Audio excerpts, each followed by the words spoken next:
今天我们继续来聊外星人。如果没有看过前面几集的朋友，请订阅和关注我们的频道去看前面几集。请点击关注、收藏我们的频道，这样就不会错过下一个有趣的视频。接下来我们一起一探究竟。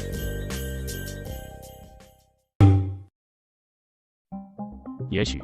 人类在宇宙中并不孤独。外星生命会以什么方式出现，我们还是不清楚。到现在我们都只能捕获极少的信息。前面几期我们聊到的几位爆料人，已经把51区从隐秘的角落揪入了全世界的视野。今天我们继续来看一位勇敢的神秘爆料人。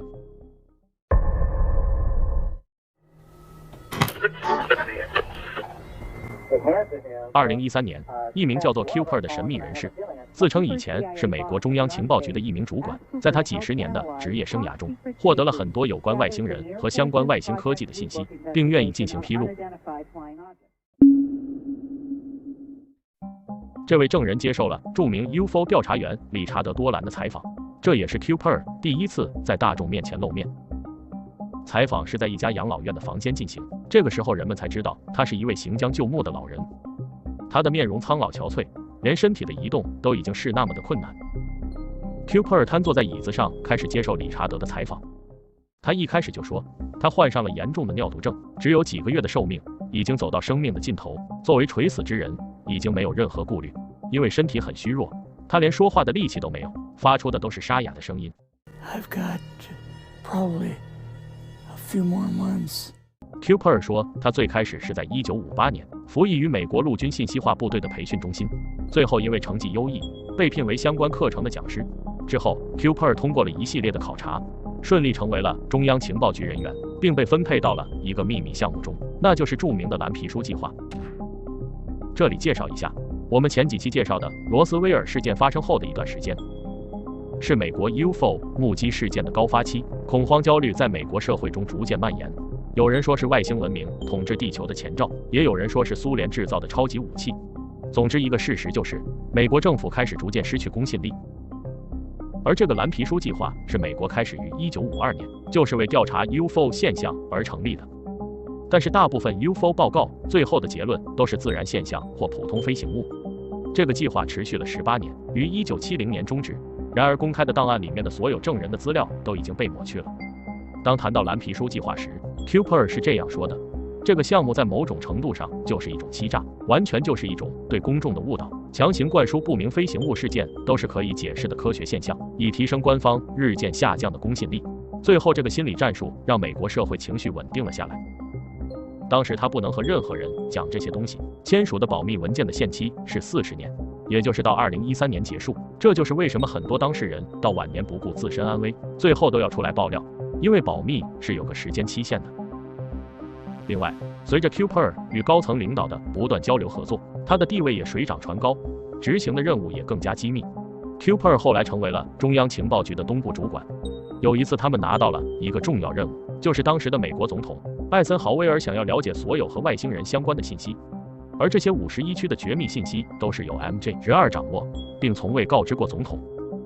前几期我们聊到过，51区的领导组织 MJ-12 是由科学家、军事领导、高级官员等12个人组成的神秘组织，他们并不听命于总统，这也让艾森豪威尔回回吃闭门羹。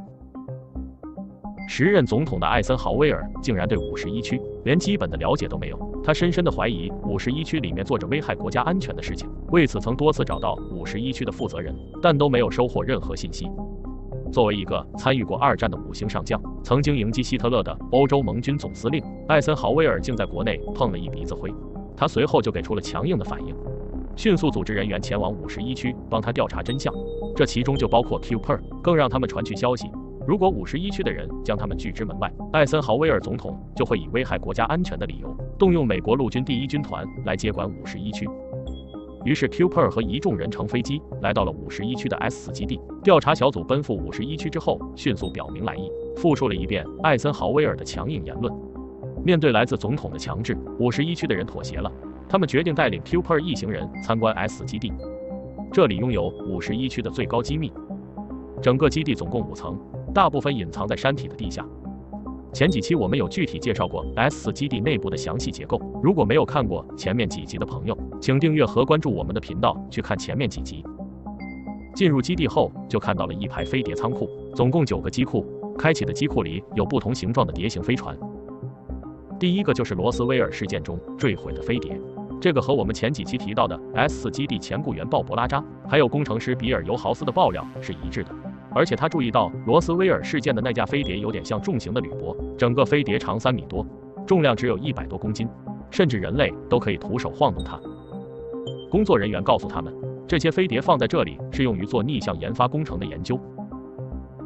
随后工作人员给他们看了一段当年飞碟坠毁后验尸外星人的影片，一行人感觉不可思议。紧接着 Cooper 又经历了一个非常震撼的事情，因为他和上级在 S4 基地深处见到了真正的外星人。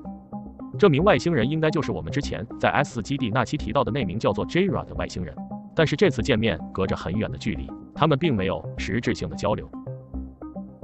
理查德问他当时看到这些外星人是什么感觉， Cooper 说他很震惊，竟然电影里的外星人是真的。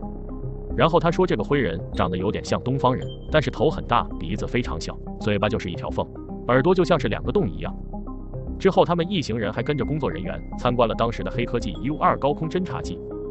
经历完这一切后，众人目瞪口呆。他们在 S4 基地进行了完整的调查后，马不停蹄地回到了华盛顿，第一时间把这次关于51区和外星人的所见所闻汇报给艾森豪威尔总统。当他们告诉艾森豪威尔时， Cooper 描述说，艾森豪威尔满脸震惊，神色凝重地思考了很久，最后对在场所有人下达命令，必须对51区的事情完全保密。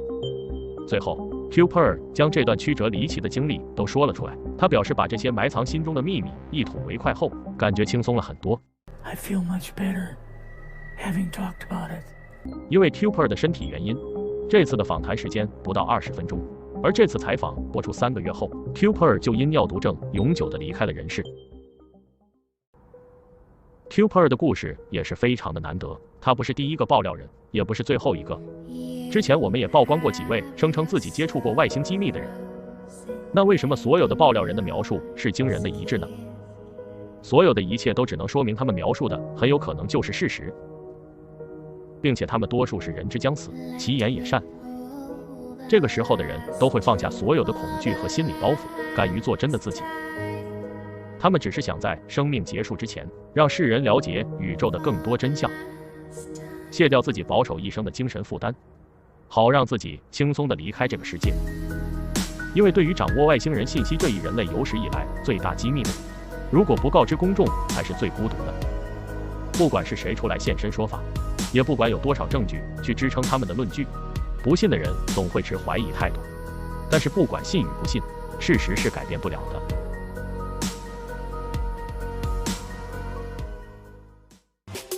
感谢大家观看，欢迎在评论区说说你的看法。如果觉得我们的视频不错，记得关注我们，你的订阅和关注就是我们继续做下去的动力。长按点赞也能让我们做出更好的视频，在这里真诚的感谢每一位支持我们的朋友，我们下期视频再见。